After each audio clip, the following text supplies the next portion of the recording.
A lot of the cafes and restaurants are obviously under stress. Terrible. You're an accountant, so what about the effect on the businesses that you're working with? Like, are they coming to you saying, look, how do we get through this? This new stimulus that the government's come out with is going to be quite popular, obviously. But it is hard out there. They're really hard. And it's the worry about even the firms that haven't been hit at the moment, like the tourism and the cafes and restaurants, etc. It's going to roll on and people are worried and it's going to snowball into other businesses. So, Coops, you've been involved in these high-level discussions happening at NRL HQ. I think they've called it the war room or the war cabinet. I phoned in on a phone call, Ben. Yeah, well, everyone's phoning in now, trust me. That was a smart play, don't worry. What's your take on the current state of affairs inside of rugby league? Yeah, crazy times, inside, outside, it's just everywhere.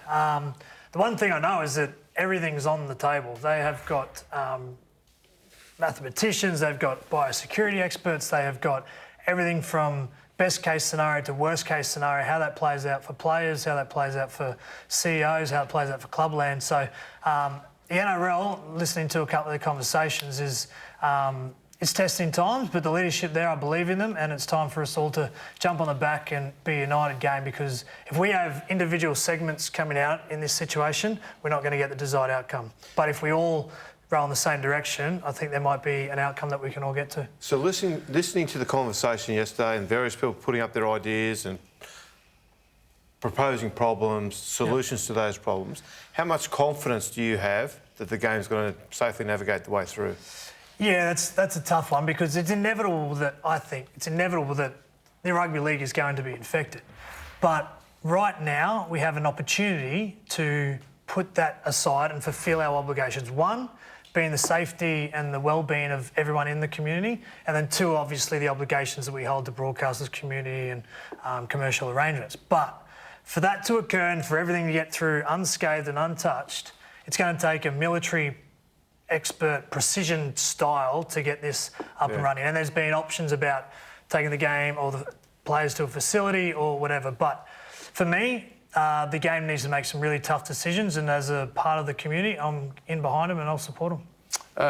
You've been barred from the Roosters, is that right? Yeah. Non-essential people that don't play a part in training or game day. So you're a consultant coach, you work with the playmakers, and you've been deemed to be surplus to requirements. Well, I thought it was because they lost and they just said your job's no longer needed. But so, at what level do you have to be working now to be allowed back in the inner sanctum at the Roosters? I think they're running off a skeleton crew. I think Roosters and the NRL have passing on those messages. So, for example, the Roosters players and anyone involved in the team is having their body temperature taken before and on exit of their training facility, and if it's above the average of 37, they get taken to some precisions are put in place for them isolation. Yeah. So when you say you've got a skeleton crew there, what does that look like now? So you've obviously got the playing group, you've got Trent Robinson, and who else? I think coaching staff, medical staff, doctors obviously always across everything. And the other thing that came out of the conversation is that I know that the NRL had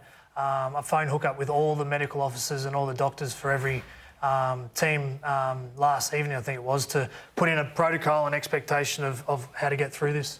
Toovs, I know you're close to the Manly Club. I read this week that Scott Penn is imploring the government to get involved. I mean, his family basically needs to subsidise the Seagulls to the tune of, I think, about $1 million a year. Mm-hmm. And no crowds is going to cause enough grief if they stop playing.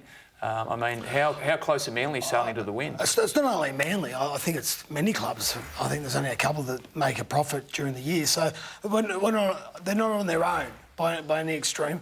And that's why I think it's really important, like Coop said, that they really assess this and have the best and worst case scenarios, because some clubs could go to the wall, and that's a fact. They could go to the wall. But you look at it, clubs are working $25 million turnover. Mm. Okay, they get 13 of that comes from the broadcast deal. That's why it's crucial to continue playing. But then you've got all these sponsors you've got to service.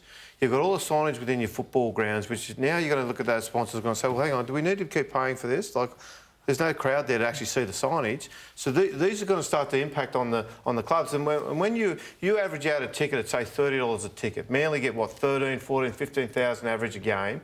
There's $450,000 every game that they're going to miss out on. Well, as you said, if I'm a corporate sponsor, what am I paying for?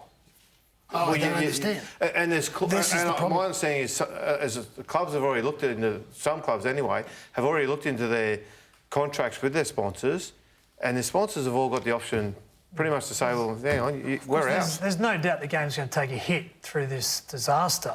But I think part of the community and the leadership is that we don't leave a man down by themselves. I think we band Well together, said. and I think we take the hit as a sport and as a game and as a whole, as opposed to leaving someone out by their own and It's a surviving great point you themselves. make, because there are clubs who are more well off than others. It won't require the assistance. There are players who've done better out of the game than others. So when we come to the table, player 30 on the list is probably going to have different financial realities than player number 1 on the list. And that's where you have to get a bit sophisticated about the taking of pay cuts.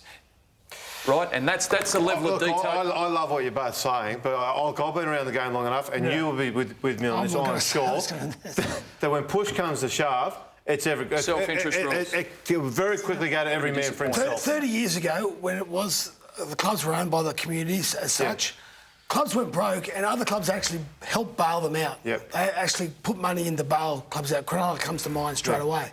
Yep. I don't see that happening anymore because clubs Super are owned League. privately, and they're not going to bail each other out. I'm sorry. Super